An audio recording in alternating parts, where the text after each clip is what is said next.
प्यारे बच्चों, हिंदी की इस कक्षा में मैं आपका पुनः स्वागत करता हूँ।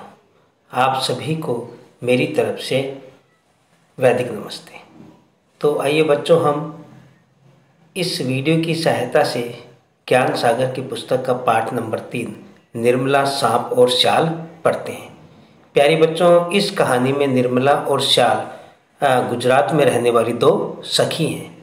अब जो श्याल है उसकी सब प्रशंसा करते हैं, सब प्रेज करते हैं। इस कारण से निर्मला उससे चिढ़ती है। अब एक बार क्या होता है कि दोनों जंगल में जाते हैं और जंगल में एक अजगर निर्मला को पकड़ लेता है और श्याल निर्मला की जान बचाती है। फिर दोनों में मित्रता हो जाती है। तो आइए आज हम इस कहानी को पढ़ते हैं। आप सभी बच्चे अपनी ज्ञान सागर की पुस्तक निकाल लीजिए। बच्चों, हम इस पाठ में संज्ञा को भी साथ में लेकर चलेंगे, संज्ञा को भी समझते रहेंगे। अब देखिए, पाठ का नाम निर्मला, सांप और श्याल। अब देखिए, निर्मला यहाँ पर प्रॉपर नेम है, तो निर्मला यहाँ पर व्यक्तिवाचक संज्ञा है, और श्याल भी देखो प्रॉपर नेम है, तो श्याल भी व्यक्तिवाचक संज्ञा, और जो सांप है वो जातिवाचक संज्ञा, क्योंकि सांप कोई भी हो सकता है। तो आइए हम पाठ को पढ़ते हैं। निर्मला को अपनी सहेलियों में श्याल, लहनू भाई बोया बहुत बुरी लगती थी।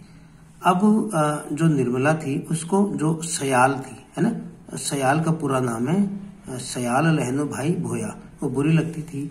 श्याल के पिता का नाम लहनू भाई भोया था। श्याल के व्यवहार और गुणों की सभी प्रशंसा करते, यानी सभी लोग उसकी प्रेज करते थे। निर्मला भला श्याल की तारीफ कैसे सह पाती, लेकिन निर्मला उसको देखकर चिढ़ती थी। लोग श्याल की माँ से कहते, कलगी बेन तुम्हारी लाडली, यानी उसकी माता का नाम कलगी बेन थी, तुम्हारी लाडली बहुत होनहार है। उसकी प्यारी सी मुस्कान सबको खुश कर देती है। प्यारी सी मुस्कान, ये बात कौन कहती है? ये कहती है निर्मला। प्यारी सी मुस्कान, निर्मला चिढ़कर बुदबुदाती है, यानी बोलती है, दांत निकाले रहती है और लोग कहते हैं प्यारी सी मुस्कान। लेकिन निर्मला मन ही मन यह तो मानती है कि श्याल की मुस्कान बहुत प्यारी है। जब वह हंसती है तो उसका अंडाकार चेहरा खिल उठता है, आंखों में चमक आ जाती है, उसकी छोटी पतली नाक ऊपर को उठ जाती है और उसके गालों में दो छोटे छोटे गड्ढे दिखने लगते हैं। श्याल की मुस्कान तो मोहक थी, यानी बहुत अच्छी थी उसकी मुस्कान, किंतु उसकी पोशाक मीन्स कपड़े उतनी आकर्षक न थी। पैबंद लगे कपड़ों से उसकी गरीबी झांकती थी, यानी कपड़े ऐसे थे कि उसके कपड़े फटे थे और उसके ऊपर दूसरा कपड़ा लगाकर सिला हुआ था। उसके हाथ में पड़ी चूड़ियां भी उतनी सुंदर न थी जितनी निर्मला की चूड़ियां थी। यह भी सच है कि गुजरात के उस छोटे से आदिवासी गांव बरटाड में इतनी सुंदर गले की माला किसी और के पास न थी जैसी निर्मला के पास थी। श्याल बुद्धि और विवेक में भी निर्मला से आगे है। निर्मला इसलिए भी श्याल से चिढ़ती है। श्याल को स्कूल जाना अच्छा लगता है और निर्मला हरदम इस मौके की ताक में रहती है कि स्कूल छोड़कर खेतों में जाने को मिल जाए। निर्मला निर्मला झोपड़ी के अंदर से उसकी माँ पुकारती है। किसकी माँ पुकारती? निर्मला की माँ। अरे 8 बज गए, धूप चढ़ाई और मवेशियों मीन्स जो गाय भेड़ बकरी आदि है, मवेशियों को चराने ले जाने वाला कोई नहीं है। जा बेटा जा, आज तू चरा ला, स्कूल किसी और दिन चले जाना।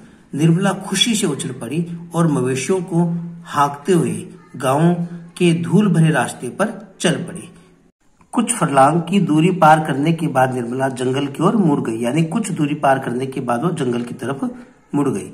वहां कुछ ही दूरी पर थोड़ी सी खुली हुई जगह थी, वहां मवेशी आराम से चराए जा सकते थे। अचानक ही वह जोर से गुस्सा होकर बड़बड़ाई। कारण यह था कि जिस बरगद के पेड़ की छाया में उसका अड्डा था, वहां आज कोई और बैठा था। पेड़ के तने से टिकी पीठ देखकर ही वह समझ गई कि वह श्याल है, जिससे वह चिढ़ती थी। गायों की घंटियों की आवाज सुनकर श्याल ने इधर उधर देखा। वह निर्मला को देखकर बहुत खुश हुई और हाथ हिलाकर उसे बुलाने लगी। ए निर्मला, इधर आ जा, छाया में। लेकिन सयाल की उपेक्षा करते हुए निर्मला थोड़ी आगे निकल गई। अब निर्मला ने क्या किया, उसकी आवाज ना सुनकर, जानबूझकर उसकी आवाज ना सुनकर उससे आगे निकल गई। निर्मला के मवेशी नरम घास खोजने के लिए बिखर गए। निर्मला इधर उधर देखकर सोचने लगी कि वह किधर जाकर बैठे। आखिर उसने एक झाड़ी देखी जिसकी छाया में वह बैठ सकती थी। वह घुटनों के बराबर ऊंची घास के बीच में से होते हुए वहां पहुंच गई।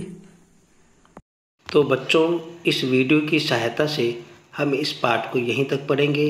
आप घर पे रहें, सुरक्षित रहें और जो भी कार्य आपको दिया जाता है आप उसे याद भी करते रहें और लिखते भी रहें। धन्यवाद बच्चों।